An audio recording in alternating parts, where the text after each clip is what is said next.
For the record, both assistant state attorneys are present, both defense counsel. Mr. Sievers, state's ready. Yes, Your Honor. Defense is ready. Yes, Your Honor. Okay, bring them out. Please be seated. We'll ask our jurors again, did you follow my instructions, not talk about the case among yourselves with anybody else or look up any of the people or places involved? Even if you did so inadvertently, now would be the time to raise your hand and let me know. For the record, no jurors lifted their hand. State, next witness. Thank you, Your Honor. The state calls Linda OtterStatter. Please raise your hand. Do you solemnly swear or affirm that the testimony you're about to give will be the truth, the whole truth, and nothing but the truth? Yes, I do. Thank you.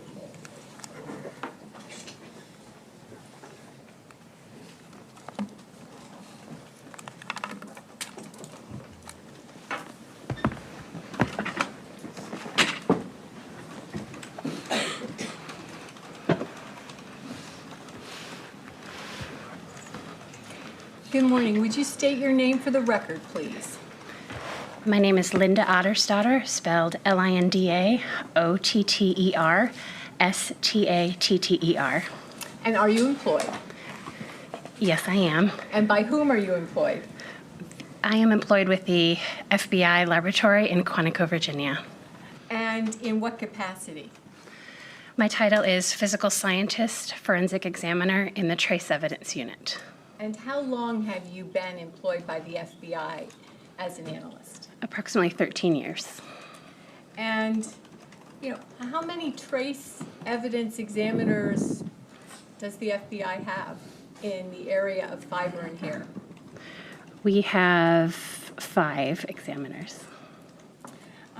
Before joining the FBI, did you work someplace else? Yes, before I worked for the FBI Laboratory Trace Evidence Unit, I was employed as a trace evidence examiner for the Wyoming State Crime Lab in Cheyenne, Wyoming. And how long were you employed there? About 6 years. Could you give the jury just a little sense of your educational background? I have a Bachelor of Science degree in biology from Syracuse University in Syracuse, New York. I also have additional chemistry coursework from the Colorado State University, as well as forensic science coursework from the Metropolitan State College of Denver, Colorado. And since joining the FBI, have you had additional training in the field of fiber and hair analysis? Yes, I have. I successfully completed the Trace Evidence Examiner training program under the direct supervision and guidance of examiners qualified in the field. This entails examination and comparison examinations, tests, as well as oral board exams, mock cases, supervised casework as well. I also completed external trainings, numerous external trainings, as well in trace evidence. Are you a member of any professional organizations related to your work? I'm a member of the American Association of Trace Evidence Examiners. And have you testified in court before as an expert Yes, I have. in trace evidence? Yes, I have. Do you do fiber and hair analysis exclusively? Yes, I do. Did you prepare a PowerPoint to assist the jury as you explain what a trace analyst does and how a trace analyst goes about examinations?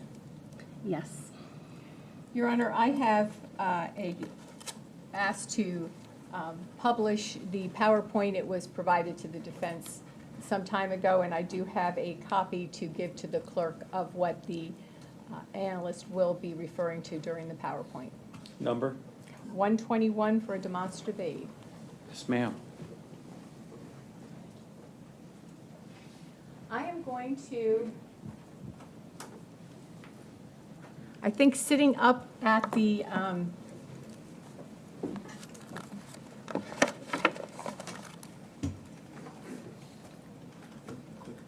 looking for the clicker. Sitting up is the laser pointer. I'm also going to hand you a clicker, which will allow you to advance the PowerPoint as you go through it with the jury. Thank you. If you would explain to the ladies and gentlemen of the jury what what hair and fiber examination entails. I wanted to start out by defining what is trace evidence. And trace evidence is debris that is small in size that can be transferred from one location to another. Examples of trace evidence can include hairs, fibers, glass, and soil, for example. Why are hair and fiber examinations conducted? The reason why we conduct hair and fiber examinations is based on Locard's exchange principle that states when two people or a person and an object come into contact, trace evidence such as hairs and fibers may be exchanged. By examining hairs and fibers collected from items of evidence, it can be determined whether or not a possible association exists between those two people or person and an object. I'll start out with a definition of a fiber. A fiber is a natural or manufactured material that is the basic element of a textile. So we have fibers on the left, a picture of fibers. They are individual fibers that are twisted or held together in some way to make yarns. And yarns are knit or woven together to make textile or fabric. How do we conduct fiber examinations? They are conducted in a series of steps, and these are the steps listed out, and I will talk a little bit more in depth later on in the presentation. But the first step is processing of evidence. This is where foreign hairs and fibers from the item of evidence are collected. The next step is the identification of fibers. Is it a hair or is it a fiber? Is it natural or manufactured? Step 3, comparison microscopy. This is examining the physical characteristics of fibers under high magnification. If no differences are seen with the physical characteristics, the next step number 4 is polarized light microscopy. That's a separate microscope examining the optical properties of a fiber. If no differences are seen at step 4, then we move on to fluorescence microscopy. If no differences are seen with fluorescence microscopy, then we move on to an instrument called a microspectrophotometer. This is an instrumental method to compare color. And the final step, if no differences are seen with step 6 for manufactured fibers, is Fourier transform infrared spectroscopy, which I'll explain in a few slides. First step is, again, processing of evidence. So the evidence is examined in one of our specialized processing rooms that is pictured to the right here. You have really what's special about them is really nothing special because they're empty and with a big table and a bar to hang evidence. And then here's a magnifying glass with a light attached to the table. So these rooms are thoroughly cleaned prior to every use. Items from the victim, suspect, and crime scene are processed in different rooms or on different dates to avoid cross-contamination. Protective clothing such as gloves, hairnets, and lab coats are worn and also changed prior to processing items from different individuals or different scenes. There's different ways we can collect trace evidence. These include taping, vacuuming, picking directly off the item, and scraping. And scraping is a technique we use often where say a shirt, for example, is hung on that bar with clean brown paper underneath it, and using here a metal spatula, which is like what you would use to ice a cake.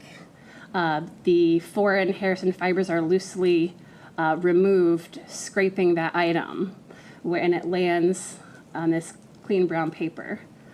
Once it's scraped, then all of that debris is collected and placed into a small clear plastic box we call the pill box.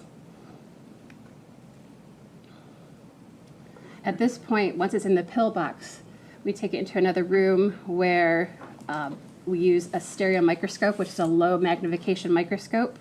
Foreign debris collected from the item of evidence is examined. Potential hairs and fibers are prepared on glass microscope slides for examination purposes. The next step is the identification of fibers. This is done using a high magnification transmitted light microscope in which the prepared slides are examined and identifying if the sample is a hair or is it a fiber, and if it's a fiber, is it natural or manufactured? The next step is for if you have a natural fiber, the physical characteristics that are examined and compared include color, color variation, surface color, the shape of the fiber, the lumen, which is a central core running down the center of some natural fibers, scales, and the diameter. So some of the physical characteristics of manufactured fibers that are examined and compared include, again, color, the color variation and surface color, the delusterant, which are titanium dioxide particles that are found on the surface of some fibers that control the luster or shine, voids, diameter, and the shape of the fiber. An example of the different types of shapes are included in these photos. So fibers vary in their cross-sectional shape. They can include round. Fibers can be square with 4 holes running down the center. Fibers can have two lobes, and some fibers are trilobal fibers, can have 3, and some fibers can be irregular in shape. And these photos are to show that even within one type of shape, such as trilobal, they're not all created equal. So you can have fibers, trilobal fibers that have the same length of lobe, like this one and this one, but still the thickness is different. You can have fibers that are more trilobal fibers that are thicker and kind of stubby versus, and then here's trilobal fiber that has the lobes are different lengths here.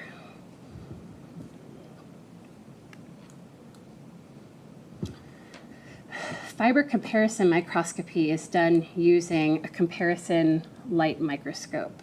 This is done using a direct side-by-side microscopic comparison. So there's a question fibers on one microscope slide that can go on one separate microscope.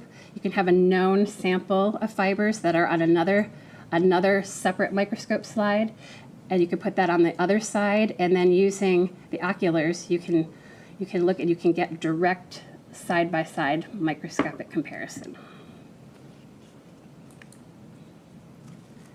If there's no differences with the comparison microscopy, then I move on to polarized light microscopy. And this is done on a separate microscope equipped with 2 polarizing filters, one below the stage, a polarizer, and one above the stage, which is the analyzer. This allows the determination of the fiber's optical properties. The optical properties depend on the fiber type and the orientation of the molecules along the axis of the fiber. When you talk about optical properties, what are you talking about? Optical properties are characteristics of the way the fiber interacts with light. And all of those allow us to determine what type of fiber is, such as nylon, polyester, rayon, etc. Whoops, sorry, I think I moved back instead of forward. If there are no differences in the optical properties, the next is fluorescence microscopy. And this is where a fiber is illuminated with various wavelengths of light to determine whether or not the fiber fluoresces, and if it does, the color and intensity of that fluorescence is observed. The next step is microspectrophotometry. Again, this is an instrumental means of color comparison. The question and the known spectra are compared. And when we look at that graph, what are we looking at? What are you graphing?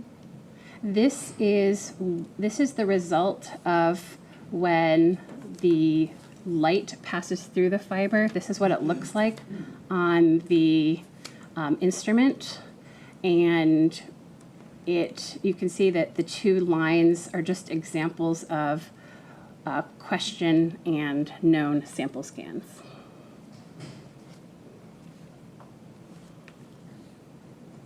If there are no differences using microspectrophotometry, then if the fiber is manufactured, it's moved on to Fourier transform infrared spectroscopy, known as FTIR. And again, this is an instrumental method that uses infrared light that passes through the sample to identify the polymer type, such as nylon, and then also the subtype, so what type of nylon that is, such as nylon 6,6, for example.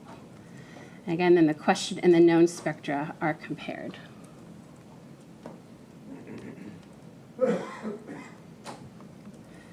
So after all of those steps, there are two conclusions that can be reached. Number one, a fiber exclusion. And this is if there's a difference observed, it can be concluded that the fibers are not consistent with originating from the same source. In addition to the fiber exclusion, there can also be a fiber association. And this is if the fibers exhibit the same microscopic characteristics and optical properties, it can be concluded that the fibers are consistent with originating from the same source or another source comprised of fibers that exhibit the same microscopic characteristics and optical properties.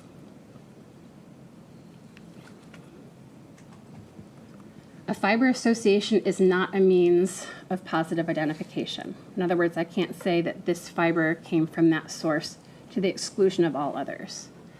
However, due to the variability in the manufacturing process, dyeing, consumer use, and weathering of fibers within a textile, one would not expect to encounter a fiber at random that displays the same microscopic characteristics and optical properties as a particular source.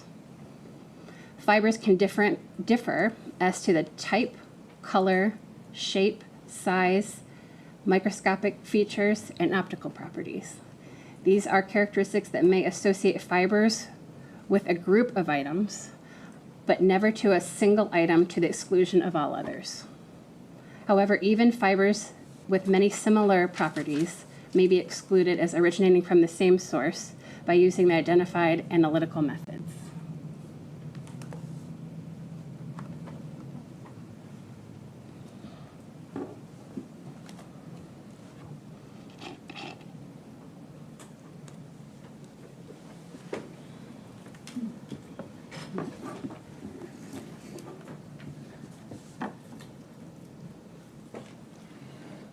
So in the case before this court, were you asked to conduct certain trace analysis on evidence that was submitted to the FBI?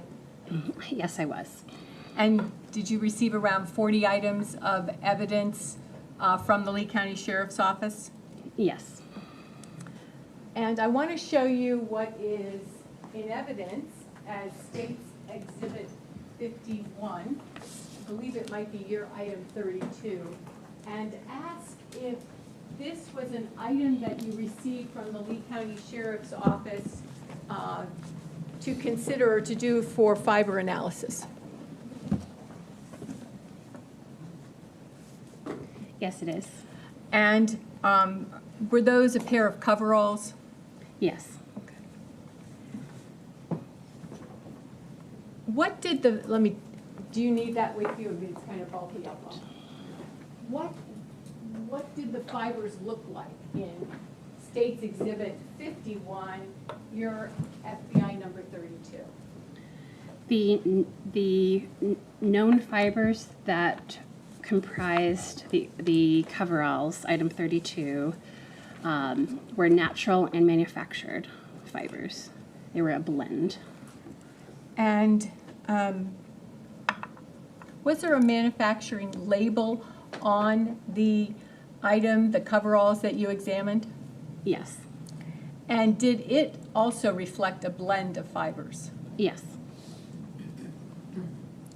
Can you describe the color of the fibers that came from your item 32? The fibers were purple and purple, blue, white variegated fibers, which means when I say variegated, I mean that there are multiple colors within each fiber. And did you use the fibers that you obtained from the known, your item 32, our States Exhibit 51, to compare with items of evidence? I did. I want to show you a series of items of evidence and ask if these were items that you used.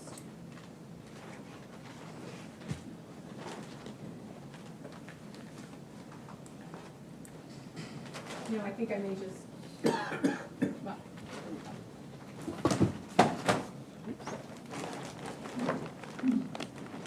That's where they concealed. If you would just look through those for a moment, are those the, I have handed to you items, States Exhibits number 15, 84, 85, 86, States Exhibit 29 as well. And I ask you, are those items that you were sent from the Lee County Sheriff's Office and used in your analysis?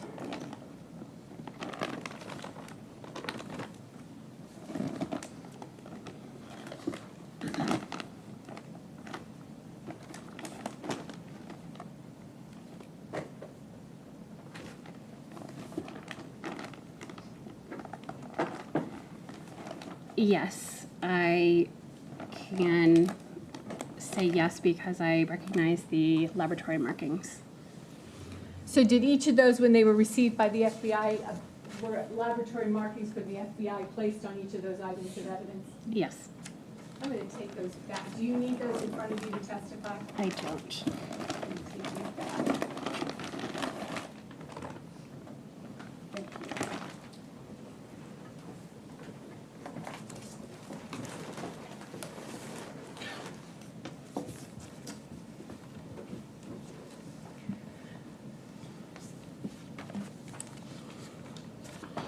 When you examine those particular items, let's talk about what some of those items of evidence were. For instance, States Exhibit 15, which is, I think, item 1 for the FBI, what was contained within States Exhibit 15 generally? Where would They were vacuum sweepings from the kitchen floor of 27034 Jarvis Road. And item 84, which I believe was item 2 for the FBI, what generally was that? FBI laboratory item 2 is debris from left front floor of Hyundai Elantra. And item 85, which would, exhibit 85, which would be item 9 from the FBI analysis, what generally is that? Or from where did item 9 come? That was the vacuum sweepings from left front seat and floor of the Hyundai Elantra. And item 86, States Exhibit 86, item 12, what is that? Item 12 was the vacuum sweepings from right rear seat and floor of the Hyundai Elantra. States Exhibit 29, which I believe may have a number of items for the FBI, but State's Exhibit number 29, item 16, what was that? FBI laboratory item 16 was a tape lift from front of dress from Teresa Sievers. And State's Exhibit 29, item 22, what was that? FBI laboratory item 22 was a tape lift from left leg of Teresa Sievers. And State's Exhibit 29, which I believe was item 28-2, what was that? 28 2 well, item 28 was a tape lift from right foot of Teresa Sievers. And then there were different sub-items from there. And sub-item 28-2 was what? Hair recovered from item 28, which was the tape lift from right foot of Teresa Sievers. And did I hand you item 87? Did I hand you State's Exhibit 87? Let me just make sure that I did, because I'm going to ask you about State's Exhibit number 87. I did. State's Exhibit number 87, which I believe is FBI number 10. What was that? FBI laboratory item 10 were vacuum sweepings from right front seat and floor of Hyundai Elantra. And finally, State's Exhibit 88, item 11. What was that? Item 11, Yes. FBI laboratory item 11 were vacuum sweepings from left rear seat and floor of Hyundai Elantra. Now, did you conduct a fiber analysis from, trace analysis from fibers that you recovered from those various items, State's evidence, those various FBI items? Did you conduct a trace evidence analysis? Yes. And did you conduct that with the known samples you had from State's Exhibit 51, FBI item 32? Yes. And what were your results when you conducted that analysis? The known fibers from the item 32 coveralls from near roadway were a blend of cotton and nylon fibers. So the purple and purple, blue, white variegated cotton fibers exhibiting the same microscopic characteristics and optical properties as the purple and purple, blue, white variegated cotton fibers comprising item 32 coveralls from near roadway were recovered from the following. FBI laboratory item 2, debris from left floor of Hyundai Elantra. Item 10, vacuum sweepings from right front seat and floor of Hyundai Elantra. Item 11, vacuum sweepings from left rear seat and floor of the Hyundai Elantra. Item 12, vacuum sweepings from right rear seat and floor of the Hyundai Elantra. Item 16, tape lift from front of dress from Teresa Sievers. Item 22, tape lift from left leg of Teresa Sievers. And items 1 through 1-2, which were vacuum sweepings from kitchen floor of 2703 Drivers Road. And did you reach a conclusion as to whether these fibers were consistent with originating from item 32? Yes, accordingly, these fibers are consistent with originating from item 32 or another item comprised of fibers that exhibit the same microscopic characteristics and optical properties. Now, when you did this comparison, did you, in doing this comparison, follow the steps that you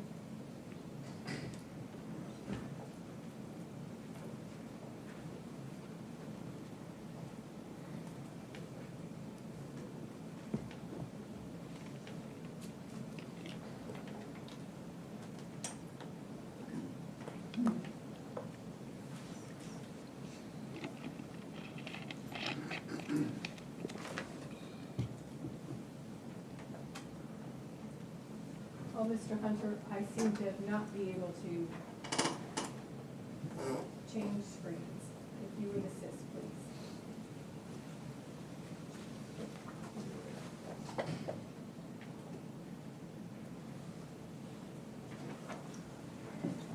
I'm going to show you what was number 6 on your slide that you were presented to the jury or talked about with the jury a little while ago.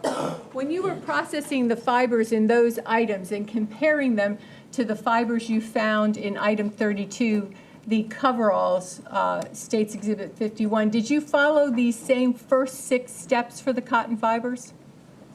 Yes, I did. Can you just walk the jury through for a moment how you followed those steps in processing these fibers we've just talked about as a group?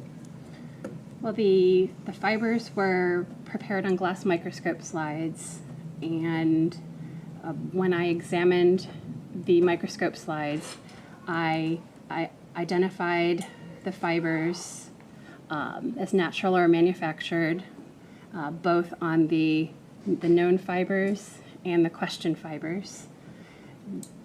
Then I performed comparison microscopy, which I compared, again, the question to the known fibers from the coveralls near roadway, item 32. I saw no differences at the comparison microscopy level, so I moved on to polarized light microscopy. I didn't see any differences through the optical properties through polarized light microscopy, so I moved on to fluorescence microscopy. No differences were seen with fluorescence microscopy, so I moved on to the microspectrophotometry, comparing the color between the question fibers and the known fiber sample from the coveralls near the roadway. I did not use Fourier transform infrared spectroscopy because they were cotton, and natural fibers aren't applicable for that particular exam. Now, can you just review with the jury again your results regarding fibers that were obtained from the items from the Hyundai Elantra? Purple and purple, blue, and white variegated cotton fibers exhibiting the same microscopic characteristics and optical properties as the purple and purple, blue, white variegated cotton fibers comprising the item 32 coveralls were recovered from item 2, debris from left front floor of the Hyundai Elantra. Item 10, vacuum sweepings from right front seat and floor of the Hyundai Elantra. Item 11, vacuum sweepings from left rear seat and floor of the Hyundai Elantra. Item 12, vacuum sweepings from right rear seat and floor of the Hyundai Elantra. And then you also indicated that you did fiber comparisons and made some inclusions, if you will, with fibers from tape lifts. Would you just review with the jury again what your findings were for those as they pertain to tape lifts? The purple and purple, blue, white variegated cotton fibers exhibiting the same microscopic characteristics and optical properties as the purple, blue, white variegated cotton fibers comprising the white variegated cotton fibers comprising item 32, coveralls near roadway, were recovered from the item 16, tape lift from front dress from Teresa Sievers, item 22, tape lift from left leg of Teresa Sievers.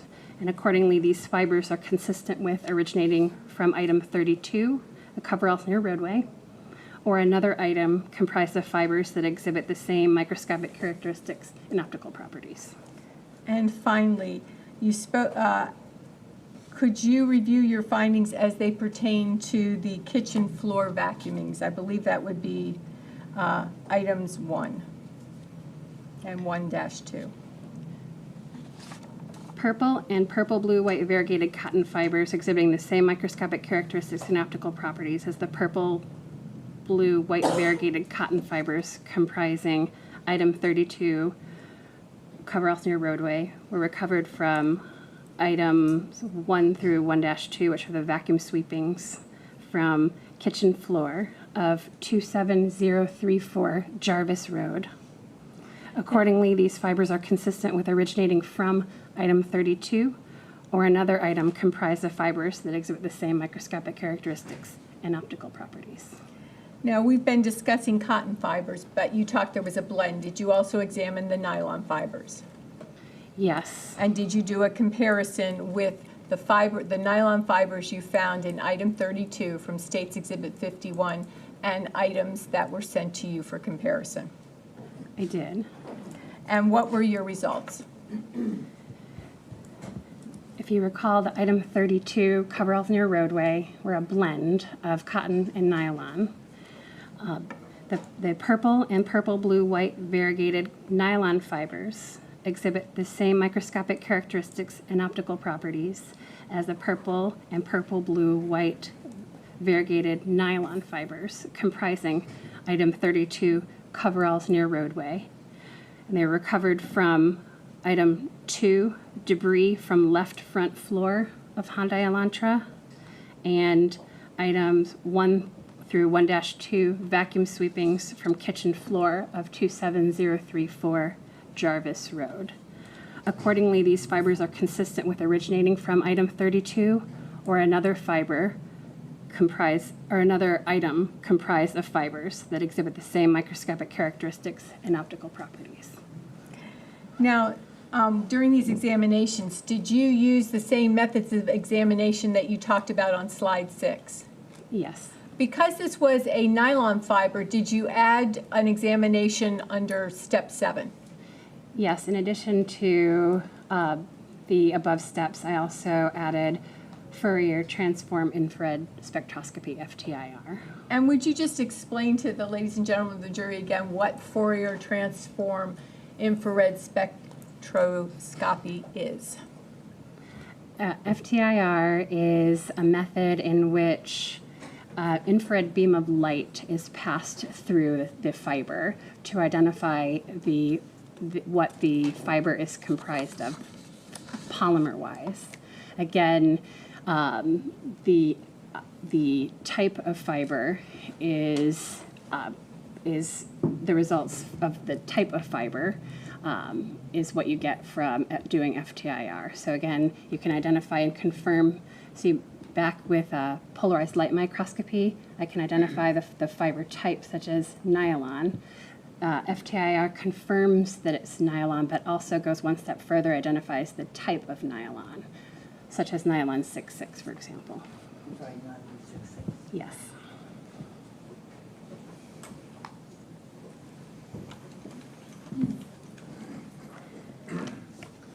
Now, with the cotton fibers, when you did your analysis, did you see any differences that you could observe upon your examination and comparison of those fibers before you reached your conclusion?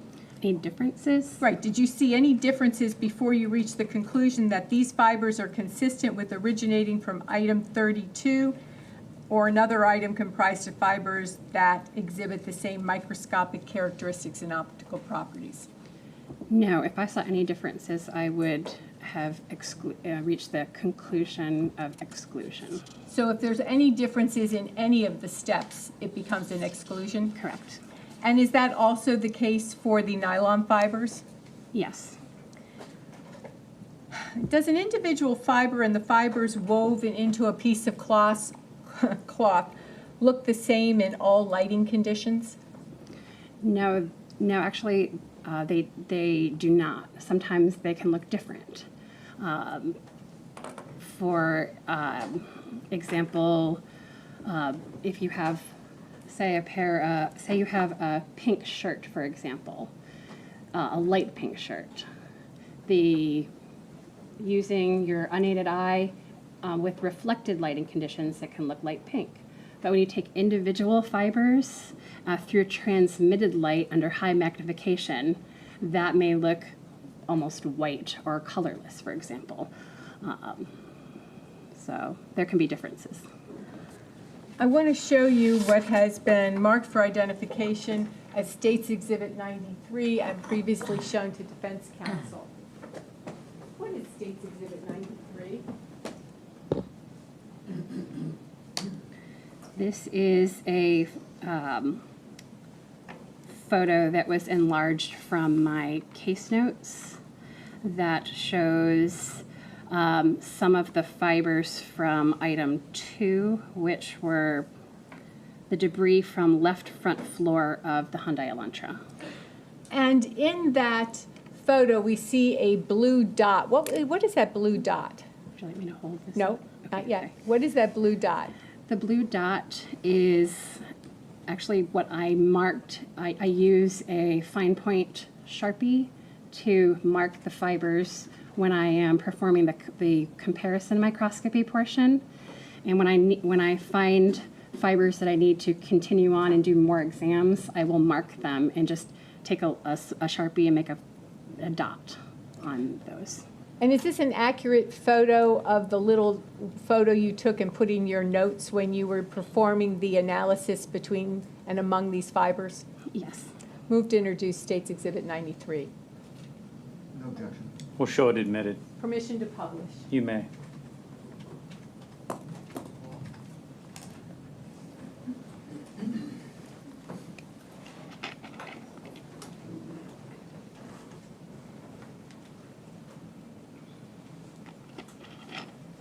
Now, again, if you could just remind the ladies and gentlemen of the jury what they're looking at in States Exhibit 93 and where their focus should be.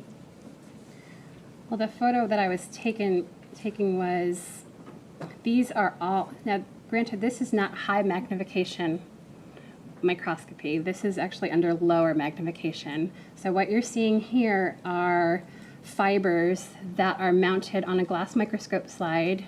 So you have the microscope slide, and then there's a clear mounting media we call per mount, and there's fibers within that mounting media. Then there's a cover slip on top of that, and this is just a portion of that slide under lower magnification showing the fibers from item 2, and there's numerous ones in here, and it also shows the fibers there are numerous fibers kind of twisted and clumped together. And then this is the blue dot that we're referring to as my Sharpie mark.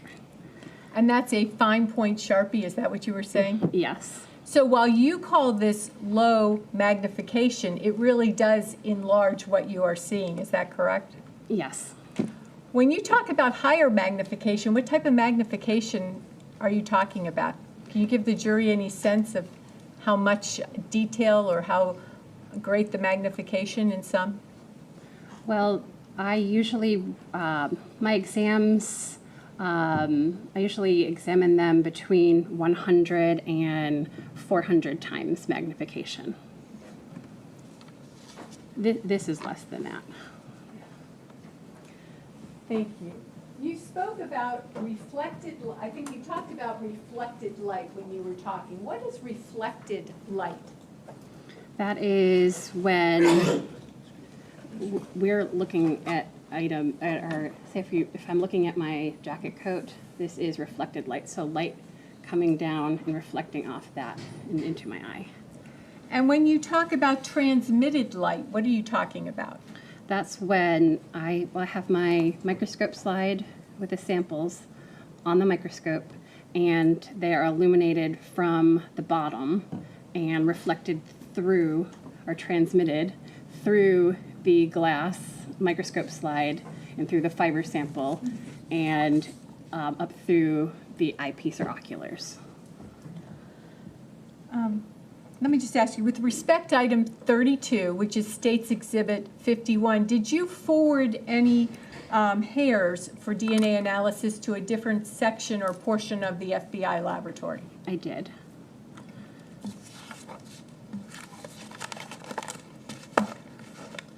I tender the witness. Thank you. Defense. Good morning. Good morning.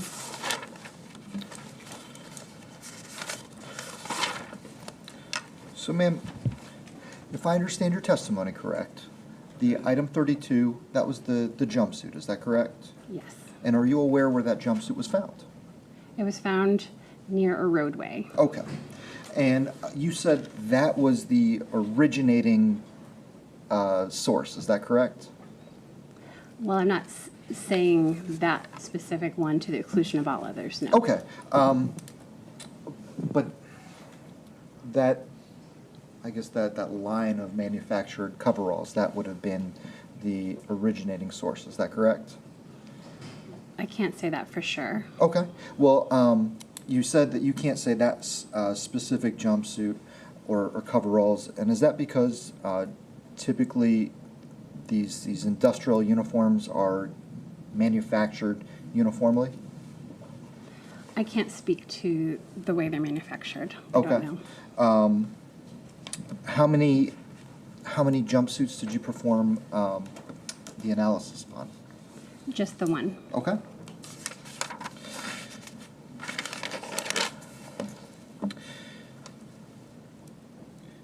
And you said you performed an analysis on the coveralls as well as various trace evidence collections, various collections from inside the vehicle. Did you find any trace evidence collected elsewhere upon the coveralls? Swear upon the coveralls. I'm not sure I understand your question. Okay. I believe you said when you were first telling us about the fiber transfer, use the word exchanged. Is that correct? It's like a handshake. Okay. So when there's exchange, then fibers from one object transfer to another object, and then sometimes fibers from that other object would transfer to the first object. They go cross-transfer. Yes. Yeah. Thank you. You said it much better than I did. Thank you. Did you find any cross transfer with respect to any of the collections from the? We'll start with the Hyundai Elantra. Did you find any cross transfers from the Elantra? So what are you? I didn't find any other associations that I haven't testified to. Okay. So I'm not sure exactly what cross transfers you're looking. I think you answered my question, ma'am. Thank you.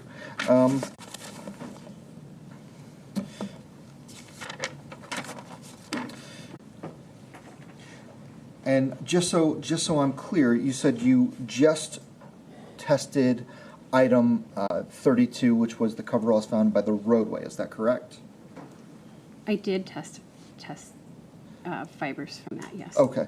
Did you test any of the other two coveralls that were admitted into evidence in this case? I did not receive any other coveralls for examinations. I'm only aware of the one. Are you aware if item 32, the coveralls, are you aware if you found any evidence of pet hairs on those coveralls? I would have to look. Please do. And pet hairs, what do you mean pet? Pet, dog or cat? Okay. Dog and or cat.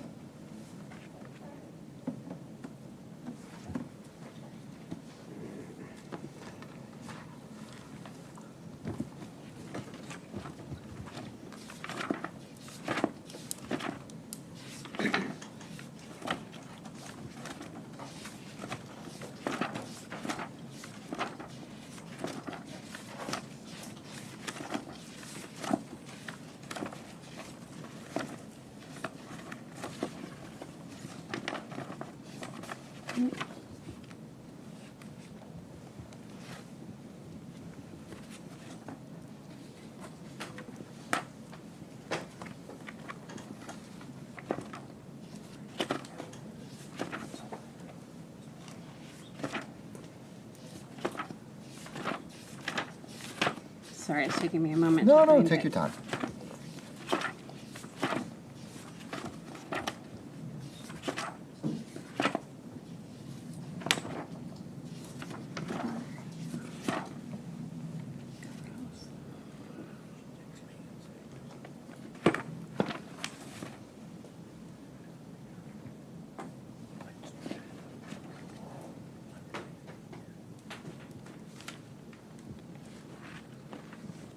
I did not find any cat or dog hairs Okay. on the item 32 coveralls. I also wanted to ask you, you said one of the things you look at is weathering. Do you recall saying that? I did not say that we look for weathering. Okay, what is weathering? I said that weathering is what happens to fibers. You have new fibers from the manufacturer, and they have certain microscopic characteristics. Then when a item is worn and exposed potentially to the sun or rain or the environment, sometimes the fibers can change depending on how they're exposed. So that's what I refer to as weathering. Okay. And if you know, how long does weathering take to produce a significant difference in I guess, fiber quality? Fiber quality? For purposes of your analysis, so if you're looking to say, we can't make an exclusion, how long would something be allowed to be exposed to the evidence before we can say, no, this is similar, but it's too weathered? I can't really give a specific time because that would have lots of factors that would come into play, such as the fiber type, the way it's manufactured, and also the type of elements that it's exposed to. Well, let me ask you this. Do cotton and nylon, do they weather uniformly? I don't know. Okay. And so if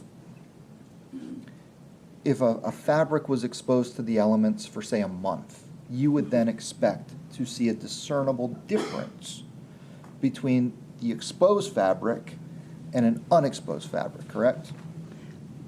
Maybe not. Maybe not. Okay. Thank you. Nothing further. Just briefly, Your Honor. I believe on number 21 of your slide, that when you were talking with the jury, you talked about fiber associations, and I just wanted you to review with, I just wanted you to review with the jury again what you told us about fiber associations. Well, this slide talks about a fiber association is not a means of positive identification. However, due to the variability in the manufacturing, dyeing, consumer use, and weathering of fibers within a textile, one would not expect to encounter a fiber at random that it displays the same microscopic characteristics and optical properties as a particular source. Then I also went on to say that fibers can differ as to type, color, shape, size, microscopic features, and optical properties. These are characteristics that may associate fibers with a group of items, but never to a single item to the exclusion of all others. However, even fibers with many similar properties may be excluded as originating from the same source by using the identified analytical methods, as I discussed.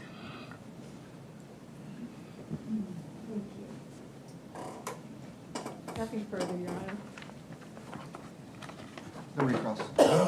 Is this witness to be released or retained? Released, Your Honor. Release, Your Honor. You're free to go. Thank you, ma'am.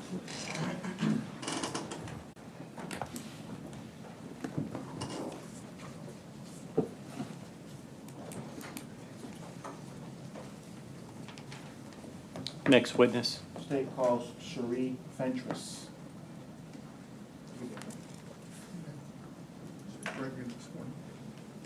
Do you solemnly swear or affirm that the testimony you're about to give will be the truth, the whole truth, and nothing but the truth? I do. Thank you.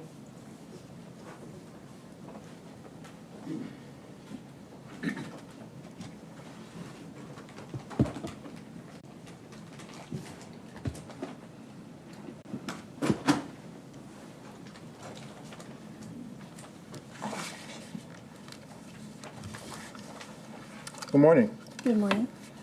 Can you please state your full name for the record? Yes, my name is Sherri Fentress, The first name is spelled Sherri, last name Fentress. And where are you currently employed, ma'am? I'm currently employed with the Federal Bureau of Investigation, or the FBI laboratory, in Quantico, Virginia, in the DNA casework unit. And what are your duties in the DNA casework unit? In the DNA casework unit, I'm a biologist forensic examiner, and that means that I am responsible for coordinating cases. When I'm assigned a case, I will review the details and determine which items need to be tested and the best course of testing for those items. Once I determine that, I will send the evidence back to be tested in the laboratory by the biologists, and then once that is complete, I will receive the data. I will look at that data to determine the conclusions, generate a report with those conclusions, and then testify when necessary. And what kind of training did you have to complete in order to do that kind of DNA testing? In order to be an examiner, I had to go through an extensive training. It was about 2.5 years, and that included a series of written and oral examinations, laboratory practical exercises, and then in the end a series of what we call moot courts. And all of it was to make sure that not only do I understand the basic fundamentals for our testing, but also that I am able to clearly and understandably express it. Did you have any previous jobs in forensics prior to your job with the DNA lab? Yes, I held 3 positions prior to working for the FBI. The first was at the Armed Forces DNA Identification Laboratory. I worked as a graduate intern on various research projects in DNA. For the second, I worked for a private DNA company called Orchid Cellmark. And finally, for the position immediately before working for the FBI, I worked for the State of Delaware Office of the Chief Medical Examiner for about 5.5 years, and that was also as a DNA analyst. Can you tell us a little bit about your educational background?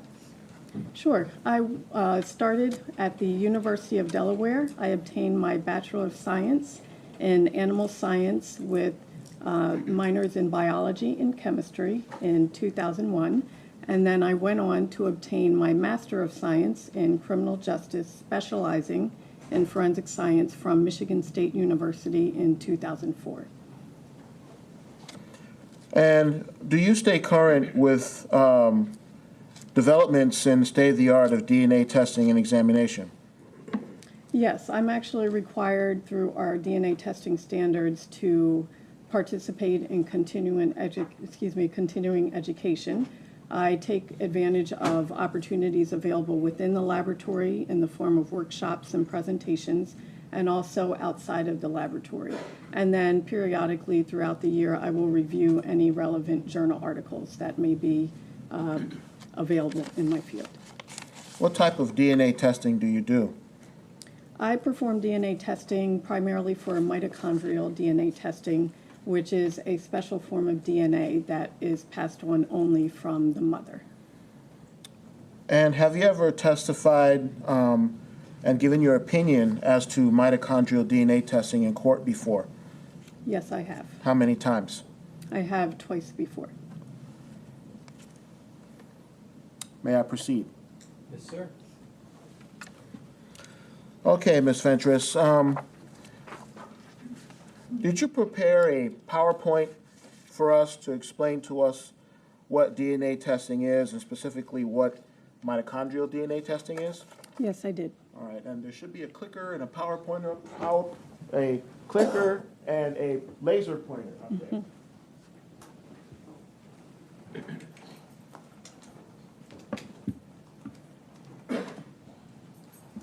Okay, for the record, Your Honor, I'm displaying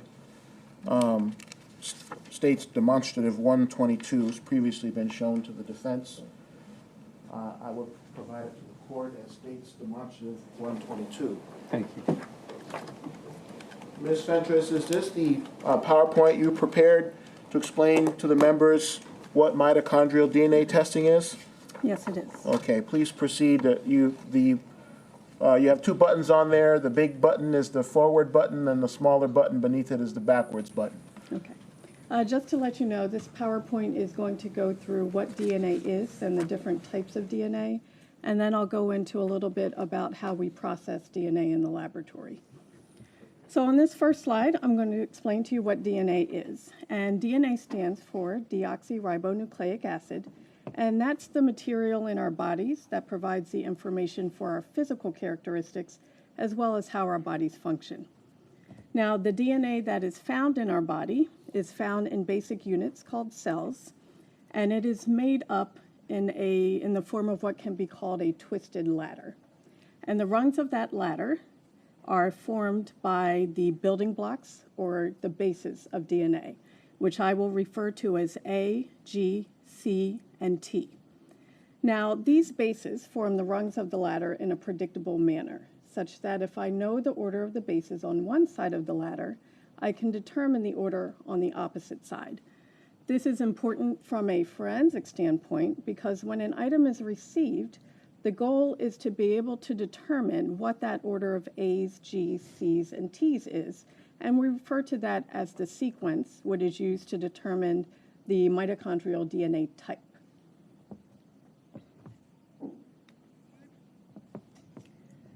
Now, there are actually two different types of DNA. There's nuclear DNA and mitochondrial DNA. The nuclear DNA is what most people are familiar with from TV and movies.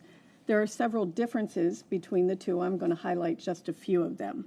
So one of the major differences is where the DNA is located in the cell. Again, that's that basic unit that makes up the human body. So if you look at this big blue structure here, that represents the cell. And the nuclear DNA is located in the nucleus of the cell, which is why it's called nuclear. And the mitochondrial DNA is located outside of the nucleus in these little green structures. You'll see a blow up here with those yellow squiggles representing the mitochondrial DNA. Another major difference between the two is how many copies are present in any given cell. For nuclear DNA, there are only 2 copies per cell. For mitochondrial DNA, as you'll see in each of those structures, we call them mitochondria, in each of those there's a number of copies. So there can actually be hundreds to thousands of copies of mitochondrial DNA in any given cell. Now, this comes into play for forensic testing because oftentimes we will receive items that have been exposed to harsh environments such as extended sunlight or that are very old. And these types of things can cause the DNA to break down or degrade. When this happens, there's a better chance that you'll be able to recover some of the mitochondrial DNA because there's so much of it than the nuclear DNA because those 2 copies just may not be available anymore. Another situation where you might test mitochondrial DNA instead of nuclear DNA might be if you have a hair, for example. Nuclear DNA is only found in the root of the hair, which is the part that anchors the hair to your head, while mitochondrial DNA is found throughout the hair. So there's just some times when mitochondrial DNA may be the best or the only option, which is why we would test it instead of nuclear DNA, even though nuclear DNA is more individualizing. And that brings me to the final major difference, and that is what we call the inheritance pattern, or the way the DNA is passed on from parent to child. For nuclear DNA, we receive half of our DNA, so one of those 2 copies from our mom, and half from dad. Because of that, nuclear DNA is actually going to be different with the exception of identical twins. Mitochondrial DNA, on the other hand, is transferred from the mother only. So, for example, my siblings and I all have the same mitochondrial DNA type, which we received from my mother, who received it from her mother, and so on and so forth. However, only my sisters and I will pass that on to our children. Now, this next slide just gives a better representation of what I mean when I talk about maternal inheritance. So in this slide, each of the different colors represents a different mitochondrial DNA type. And you'll see at the top of the slide the mother and the father. And you'll notice that the mother has the blue mitochondrial DNA type, which she has passed on to all of her children to include a son and 2 daughters. Now, if you go down to the next generation, you'll see that the children of the daughters also have that blue mitochondrial DNA type, but the children of the son actually have the yellow mitochondrial DNA type of their mother. And again, that's how maternal inheritance works. And the important thing to consider is that all maternal relatives will have the same mitochondrial DNA type. And actually, for some of the more common types, unrelated individuals could have the same type.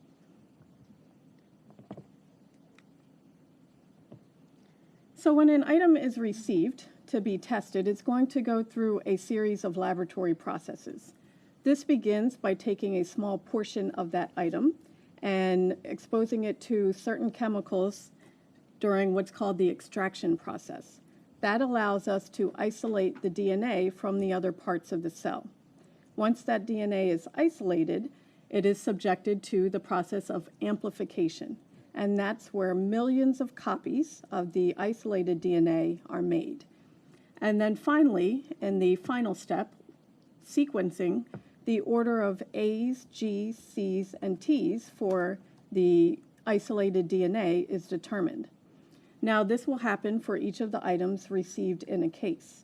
And once that is complete, and I have a mitochondrial DNA type for all of those items, I need to do what's called a sequence comparison. Now, 2 of the major conclusions that I can come to for a sequence comparison are cannot exclude and an exclusion. When I do a sequence comparison, what I'm doing is I'm looking side by side at that order of A's, G's, C's, and T's, or the sequence for a questioned item, such as a hair, and a reference item, such as a buccal reference, like a cheek swab, taken directly from an individual. So these 2 examples here will give you an example of 2 of those conclusions. In each of the examples, you'll see a row at the top that represents the sequence from evidence, which would be a questioned item. Again, that could be a hair. And the bottom order of letters is from a reference. Now, you'll see in the first example that there are 2 sets of letters that are highlighted in red. In the first position, you'll see there's a T from the evidence and a C from the reference. In the second position, you'll see there's a G in the evidence or questioned item and an A in the reference. Because there are at least 2 differences between the 2, the T is different from the C, the G is different from the A, I would say that this is an exclusion. That means that the person who provided the reference could not have been the source of the DNA that was isolated from the questioned item. Now you'll see in the bottom example, none of the letters are highlighted in red. That's because every letter is exactly the same between the 2. When this happens, my conclusion would be a cannot exclude, and that means the person that provided the reference could have been the source of the DNA that was isolated from the evidence or the questioned item. Now keep in mind when I'm doing my actual sequence comparisons, I'm looking at many more letters, maybe about 600 or 1,200 letters. Can you explain, when you say a reference item, what is a reference item? A reference would be that known item. So for example, if someone came to me and took my buccal reference, that would be them taking a cheek swab directly from me, and you know where that DNA is coming from. So that is referred to as the reference. Okay, so the reference may be taken under controlled circumstances. That is correct. The evidence sample, what does that mean? So that's an unknown sample. Something may be recovered from a crime scene or an item, or something recovered from an item that came from a crime scene. So an evidence sample might be something that's unknown. Correct, like a hair or a blood stain or something like that.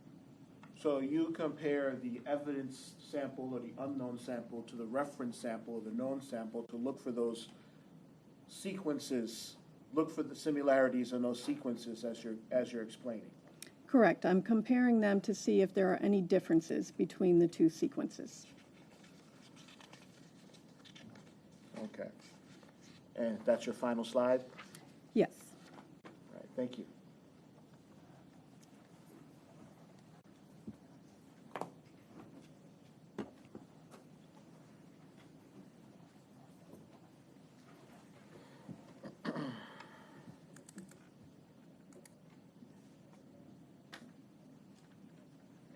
Have you ever been, have you ever had an article published in reference to your field?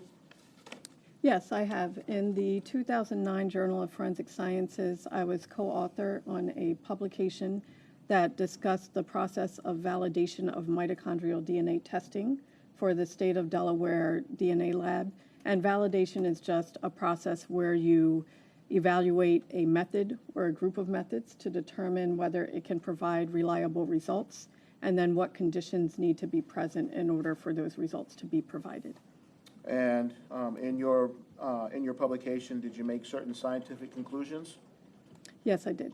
And were those conclusions subjected to peer review? Yes, and peer review is just when you publish a journal article prior to that publication, other experts in the field will evaluate the article basically for soundness of the scientific testing. Okay. Let's talk about evidence.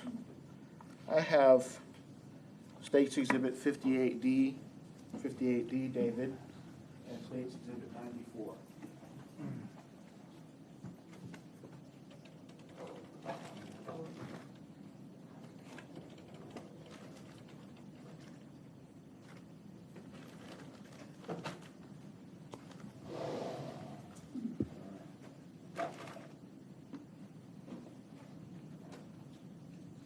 Previously been shown to the defense. I'm going to give you State's Exhibit 94 and State's Exhibit 58D. And we learned earlier that the FBI, when the FBI receives an exhibit, the FBI assigns its own exhibit number. That's correct. Okay, so what was your FBI number associated with the one labeled 58D? With the one labeled 58D, the packaging was assigned a laboratory number 2015-01573, and it was assigned the number 7. Okay. And you also have number 94. Did you also assign your own item number to that one as well? Yes, this is 2015-01573, number 1, and specifically this evidence packaging is assigned F4. Okay. Now, can you tell the jury what's within 58D? Within 58D is the buccal swabs. Remember, that's a cheek swab from Jimmy Rogers. We designated those swabs as item 45, and I am reading this off of the labels that are on this packaging. Okay. And what's within number 94? And within number 94 is actually a collection of containers that are each designated a different item number, and these containers contain the hairs that were submitted for potential DNA testing. The containers, did you do a forensic examination on those containers? I did not do a forensic examination on all of these containers. For several of them, hairs were removed to be examined for mitochondrial DNA testing. And the containers that you received are contained within number 94? That is correct. This time the state would admit what's been previously marked as State's Exhibit 94 and evidence of State's 94. No objection. Should admitted. Now, each of the individual containers that you said contain hairs, did those also get individual item numbers? Yes. So let's talk specifically about item 32-1, FBI item 32-1, which is within the bag labeled number 94. What is that? Item 32-1 was a hair that was recovered from the coveralls that were found on the side of a roadway. And did you have an opportunity, so let me ask a better question.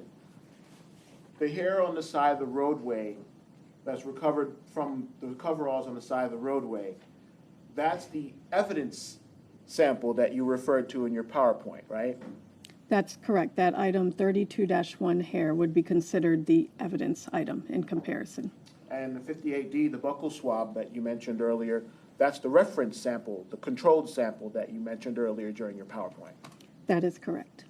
So did you have an opportunity to do an analysis on item 32-1, the hair, and compare that to Jimmy Rogers' buccal swab in 58D?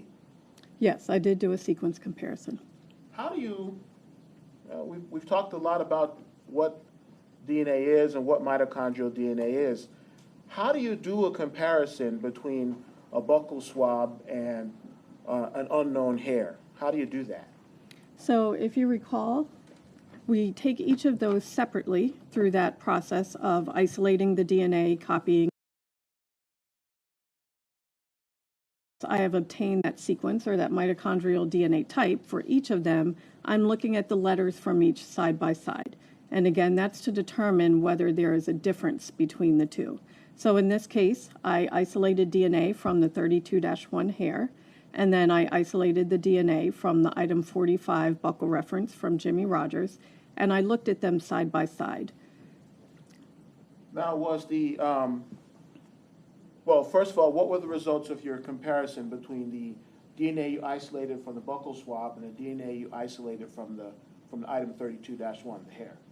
My results were that the sequences that were obtained from the 32-1 hair and from the reference from Jimmy Rogers were the same within the range in common to both of those samples. As a result, I cannot exclude Jimmy Rogers as the source of the DNA from that item 32-1 hair. Now, I will add here, whenever I have a cannot exclude, I need to provide some kind of weight to that conclusion. So what I do is I search that common sequence in the mitochondrial DNA population database.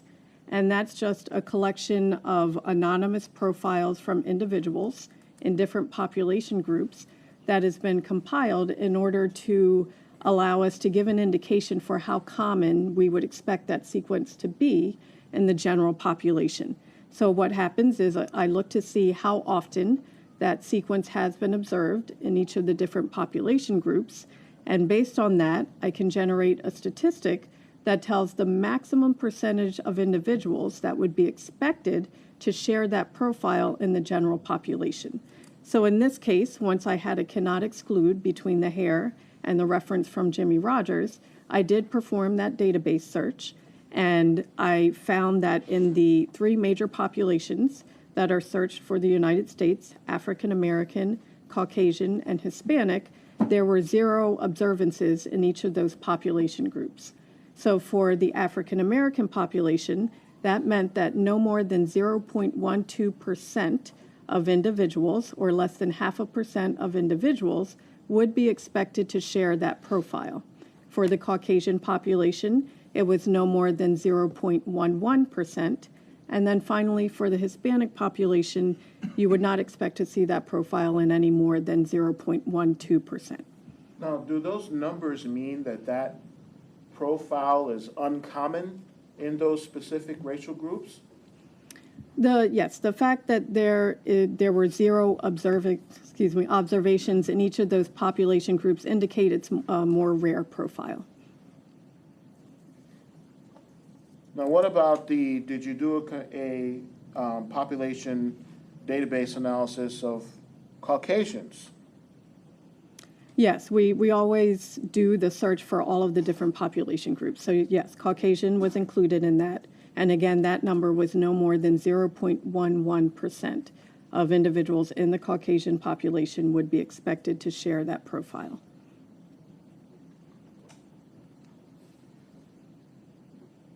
Now, we talk about percentages. Are you able to translate those percentages into whole numbers? For those of us that aren't good with math and aren't good with percentages, do you have a whole number associated with those profiles? Yes, the equivalent to that would be saying for the African American and Hispanic populations that no more than about 1 in 800 individuals would be expected to share the profile, and for the Caucasian population, no more than about 1 in 900 individuals.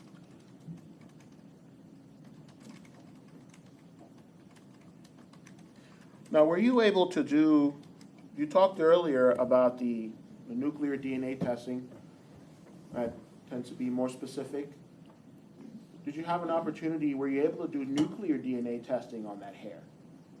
No. As I mentioned earlier, one of the reasons why you might choose mitochondrial DNA testing over nuclear DNA testing is because of the nature of the hairs. Some of the hairs just may not be suitable for nuclear DNA testing. And that was the case for all of the hairs that I tested in this situation. Now, did you also do some mitochondrial DNA testing on some other items? And I'll be specific. The numbers 9-1, 12-1, 12-3, 28-2, 32-2. I'm sorry, 9-1, 12-1. I'll start over. Okay, I'm sorry. Did you do some mitochondrial DNA testing on some other items? 9-1, 12-1, 12-3, 28-2, 32-2, and 32-3. Your Honor, may I refer to my report? If that will refresh your recollection, yes, ma'am. Yes. So I'm referring to the laboratory report that I issued that lists out all of the items that I tested. And it was actually the item 9-2 hair that was recovered from vacuum sweepings from the left front seat and floor of the Hyundai Elantra. I also tested the items 12-1 and 12-3 hairs that were recovered from vacuum sweepings from the right rear seat and floor of the Hyundai Elantra. The item 28-2 hair that was recovered from the right foot of Teresa Sievers. And then finally, the 32-2 and 32-3 hairs that were also recovered from the coveralls. And did you have other reference samples to compare with those hairs? Yes, I did. And I compared the hairs to all of the reference samples I received to include a hair reference sample from Teresa Sievers and buccal reference samples from Curtis Wright Jr. and from Jimmy Rogers, as well as from Mark Sievers. And were you able to include or exclude any of those hairs when you did those testing? Yes. Excuse me. Yes, all of the hairs with the exception of 32-1 were exclusions for all of the references that I tested: Teresa Sievers, Mark Sievers, Curtis Wright Jr., and Jimmy Rogers. For the 32-1 hair, all of the other individuals were excluded as sources of that hair.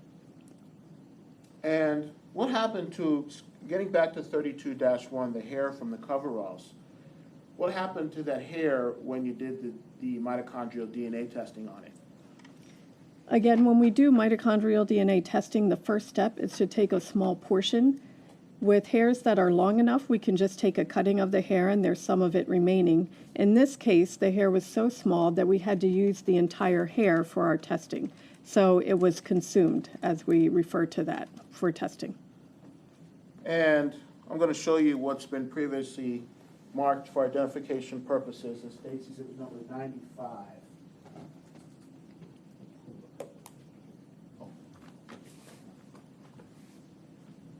And I'll give you number 95, and I'll take number 94 and 58 from you.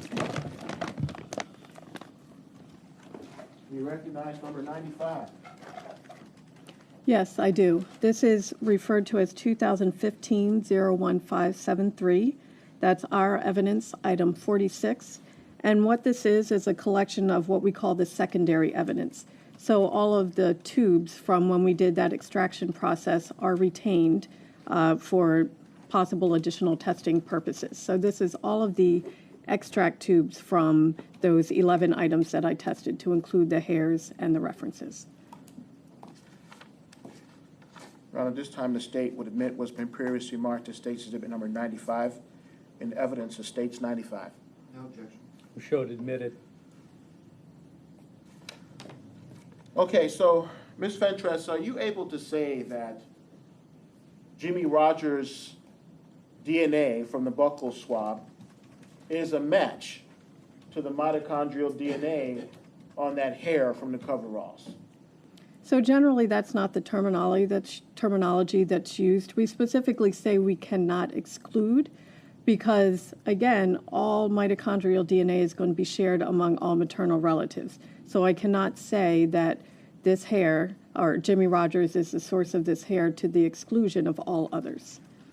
Okay, so when you showed us the slide earlier of the maternal inheritance, when you say Jimmy Rogers, and you can leave the, I think everybody can see that, you can leave the lights on. When you said Jimmy Rogers could not be excluded, does that mean that the person who's the source of the DNA in that hair is a maternal relative, is one of the blue people on the maternal inheritance chart that you put here? So if in this diagram Jimmy Rogers had the blue mitochondrial DNA type, it means that it could be him or it could be any of his maternal relatives. Yes. Okay.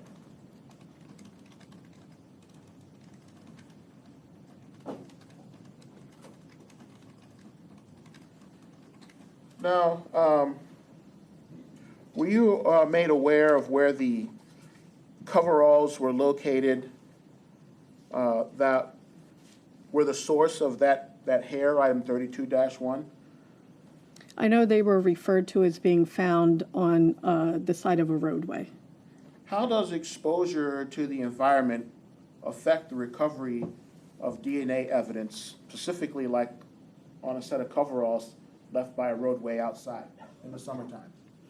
So there could be a number of environmental factors. The primary one would probably be sunlight. It could affect our ability to recover DNA. So it could mean that there's less DNA to recover because the sunlight can break the DNA down, or it could mean that there's no DNA to recover because the sunlight has broken it down. Also to be considered are factors such as rain that may wash material off of the coveralls and things like that.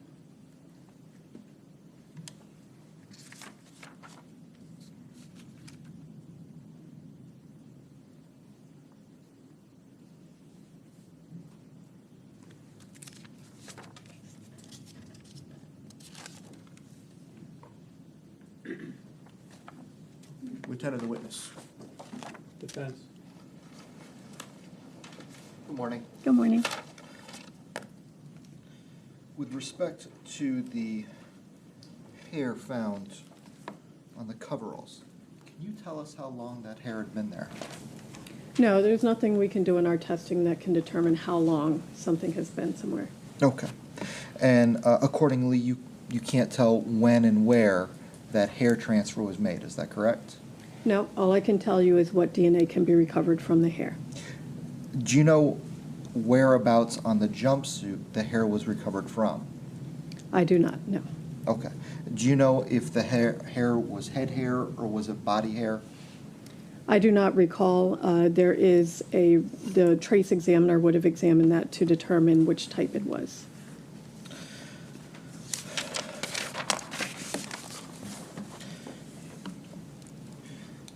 Were any hammers submitted for DNA testing? Not that I know of. It is my understanding that we have a black backpack that was submitted for DNA sequencing. Is that correct?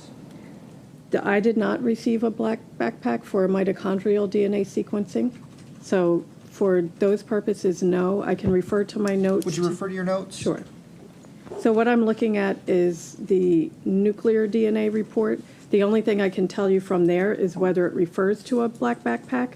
I did not perform any of the nuclear DNA testing, so I cannot speak to any of the results from that. Please.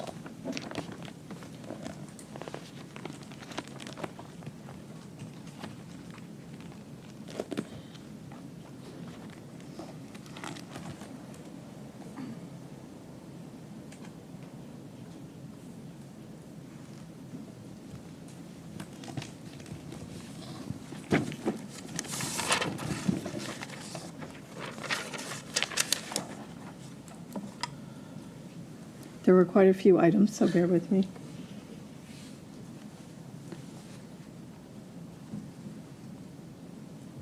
There was a backpack submitted for nuclear DNA testing, but again, I would not be able to speak to any of the results for that. Okay.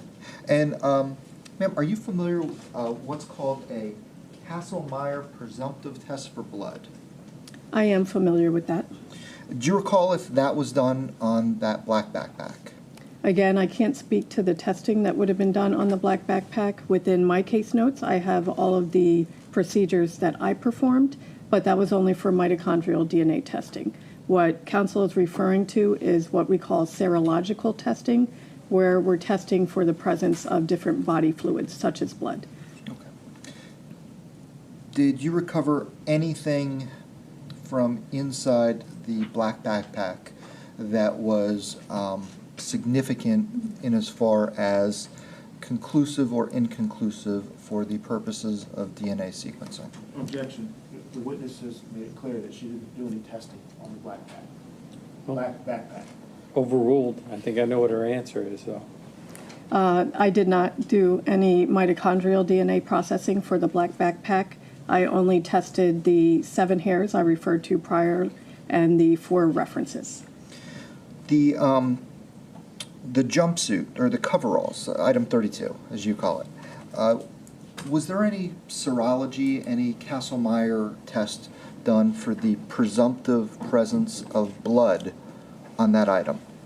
I am not aware whether it was tested for serology purposes. Okay. Are you aware, well, let me back up. Did you have a known sample of DNA from Teresa Sievers? I did. I obtained a known head hair sample for DNA purposes from Teresa Sievers. And your known head hair sample, were you able to derive a DNA sequence from that? Yes, I was able to obtain a mitochondrial DNA sequence from that head hair sample. Given that you had that known sample, did you find any biological sample that corresponded to that known sample on item 32? No. As I mentioned previously, the other hairs, all of the hairs excluded Teresa Sievers as a potential contributor to the DNA, which means that in comparing her reference, her head hair sample, to all of those hairs that I tested, I obtained a conclusion that I would exclude for all of those. Okay. And ma'am, you also said that you received several samples from vacuumings from the inside of a Hyundai Elantra. Do you recall saying that? I do, yes. Did you find anything that would tend to link Teresa Sievers and her DNA profile to the inside of the Hyundai Elantra? Teresa Sievers was excluded as a source of all of the hairs that I tested from the Hyundai Elantra.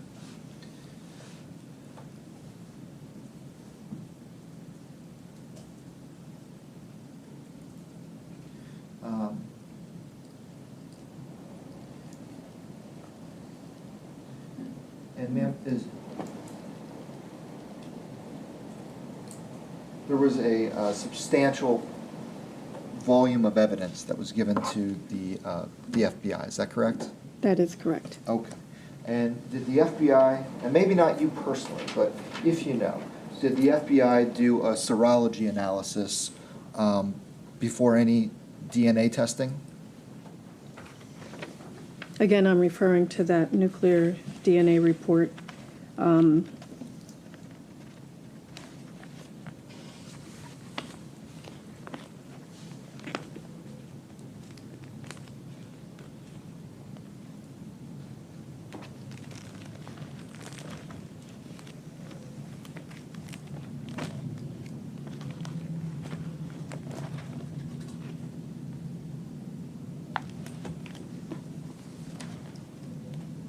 I do not see in here that any of the, that serology was performed on any of the items. Okay. And just so we're all on the same page, what is serology? Serology is the testing for the presence of body fluids such as blood or semen on an item. Okay. And your results just show that that was not performed at the FBI, is that correct? My results just refer to the mitochondrial DNA testing. Okay, so if that were done by a different agency or someone else, you wouldn't actually be able to testify as to that, is that correct? That's correct. Okay.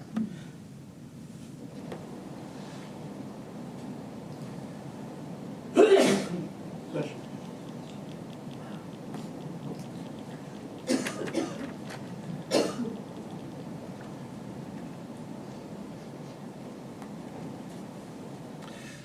On the coveralls, you said that you could not exclude a very small sample from Jimmy Ray Rogers, is that correct?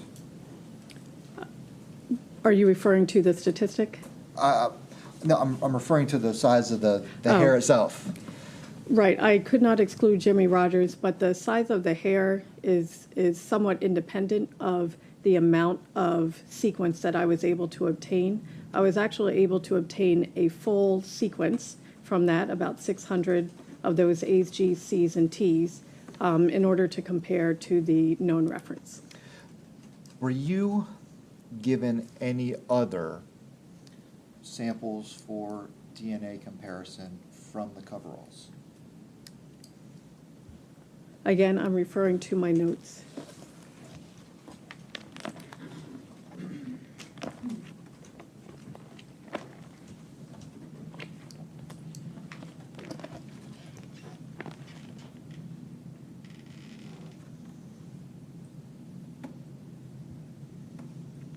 Those were the only hairs that I received from the coveralls.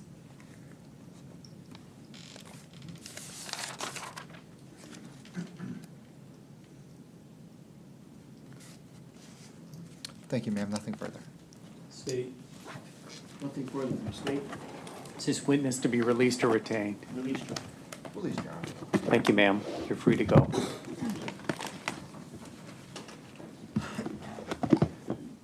We're going to go ahead and take a restroom break for the morning. I'll instruct our jury not to talk about the case among yourselves or with anybody else or look up any of the people or places involved, and we'll be with you momentarily.